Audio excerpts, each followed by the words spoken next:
Ridley Scott's historical epic, that's on streaming, is better than Gladiator 2 and deserves to be seen after $30 million box office failure.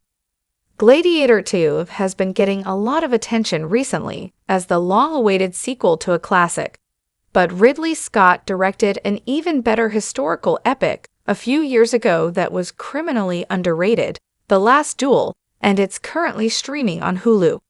A couple of weeks ago, Gladiator 2 made its streaming debut on Paramount+, so audiences who missed it in theaters have been catching up on it, and audiences who did see it in theaters are rewatching it and reevaluating it. The Gladiator sequel is the latest in a long line of historical epics directed by Scott. While he's come under fire for his lax approach to historical accuracy, Scott has been rightly praised for his ability to bring historical settings to life and stage thrilling, large-scale battle sequences. Napoleon is a darkly comic character study that presents a notorious tyrant as a petulant child. Kingdom of Heaven is a riveting portrayal of the Crusades, whose shortcomings were rectified in a brilliant director's cut. Gladiator 2 is Scott's latest foray into the genre, and marks his return to the swords and sandals world of his earlier masterpiece, Gladiator. It was successful, but Scott helmed an even better epic recently. Ridley Scott made a better historical epic 4 years before Gladiator 2. 4 years before pulling the trigger on his long-gestating sequel to Gladiator, Scott directed an even better historical epic, 2021's The Last Duel. The Last Duel revolves around the last officially sanctioned duel in French history. Matt Damon leads the cast of The Last Duel as Surgeon de Carroches, a celebrated knight who's often sent away into battle. Jodie Comer plays his neglected wife, Marguerite de Carroches, and Adam Driver plays his fellow squire, Jacques Le Gris. While Jean is out at war, Jacques breaks into Marguerite's home and sexually assaults her. The Last Duel has a Rashomon-style structure, telling the same story from 3 different perspectives. First, from Jean's jealous, patriarchal perspective, then from Jacques' disgustingly unscrupulous perspective, and finally from the most important perspective of all, Marguerite's. It's a poignant exploration of the modern conversations around the #MeToo movement through a medieval lens. Although it didn't get the recognition it deserved when it was released, following a lengthy COVID-related delay, The Last Duel is easily one of Scott's best recent movies.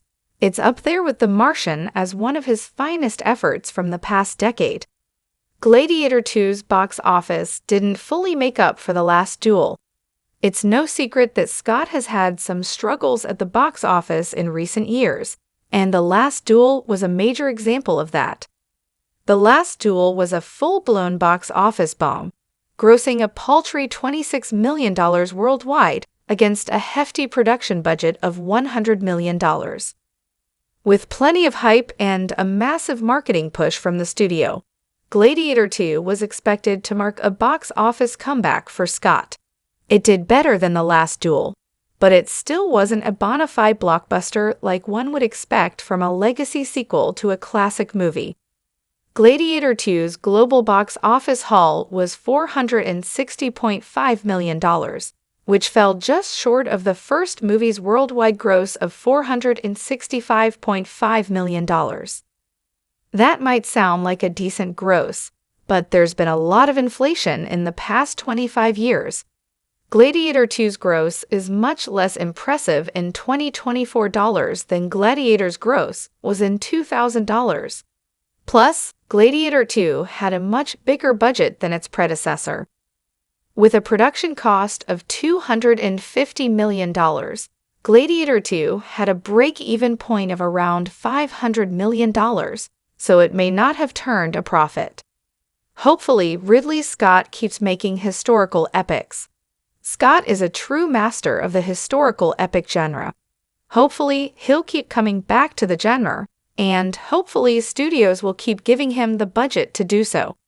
It takes a lot of money to pull off battle scenes, like the one seen in The Last Duel, Gladiator 2, and Napoleon. But it's worth it to see those battle scenes projected onto a giant screen, with the sounds of cannons firing, horses galloping, and swords clashing blaring out of the speakers. Ridley Scott has started developing a story for Gladiator IE, so he's entertaining the idea of sticking around in this cinematic sandbox. Throughout his career, Scott has nailed plenty of genres. He's helmed sci-fi classics like Blade Runner and Alien, as well as contemporary thrillers like Thelma and Louise and Black Hawk Down. But the historical epic seems to be the genre he's best suited to, shaky historical accuracy aside, and The Last Duel proves it. Scott has started developing a story for Gladiator IE, so he's entertaining the idea of sticking around in this cinematic sandbox.